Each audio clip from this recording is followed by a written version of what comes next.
হয়েছে ঘর পাই নাই, তার জন্য সার্ভিস করবে গেছে, করছে কি আমাদের ঘর হয়ে গেছে। আমরা তো ঘরে পাই না, তো কোথায় তো ঘর হবে? সরকারি তালিকায় বাংলার বাড়ি প্রকল্পের সুবিধা পেয়ে গিয়েছেন, কিন্তু আদপে ওই প্রকল্পের সুবিধা পৌঁছয়নি উপভোক্তার ভাঙা টিনের ঘরে। সরকারি আধিকারিক আবাস যোজনার সার্ভে যেতেই চক্ষু চড়ক কাজ হিলির ঈশ্বরপাড়া গ্রামের বাসিন্দাদের। শনিবার দুপুরে ওই ঘটনায় তদন্তের দাবি করে বিডিওর দ্বারস্থ হয়েছেন মানুষজন। ঘটনাটি নজরে আসতে খতিয়ে দেখে ব্যবস্থা গ্রহণের আশ্বাস দিয়েছেন ব্লক প্রশাসন।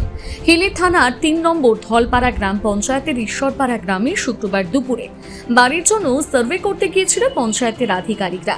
ওই সার্ভেতে উপস্থিত ছিলেন স্থানীয় পঞ্চায়েত সদস্য রাজু সরেন। সার্ভেতে ওই এলাকার বাসিন্দাদের তথ্য সরকারি অনলাইন পোর্টালে দাখিল করে গড়মিলের বিষয়টি নজরে আসে পঞ্চায়েতের আধিকারিকদের। ঘটনায় 12 জন উপভোক্তার তথ্যে গড়মিল উঠে আসে। ওই অনলাইনে তথ্য অনুসারে সম্প্রতি বাংলার বাড়ি প্রকল্পে 12 জন উপভোক্তা অনুদান পেয়েছেন, কিন্তু উপভোক্তাদের দাবি তারা বাংলার বাড়ি প্রকল্পে সাহায্য পাননি। ঘটনাটি প্রকাশ্যে আসতে এলাকায় শোরগোল পড়ে যায়। শনিবার দুপুরে ওই ঘটনার তদন্তের দাবি করে বিডিওর দ্বারস্থ হয়েছেন মানুষজন।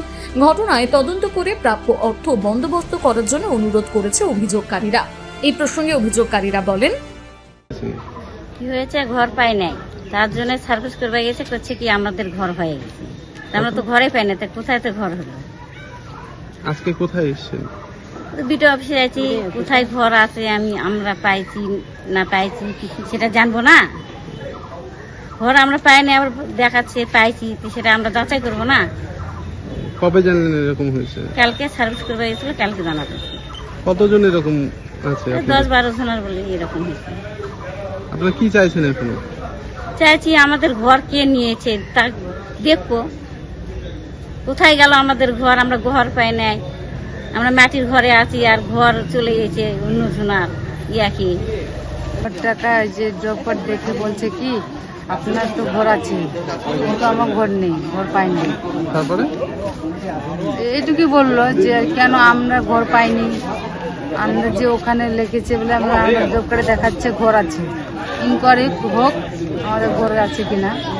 ঘরের টাকা ঢুকেছে বলেছেন? না, হ্যাঁ মানে ঘরের টাকা ঢুকেনি, আগে বলে ঢুকেছে, কিন্তু ঘরের টাকা ঢুকেনি।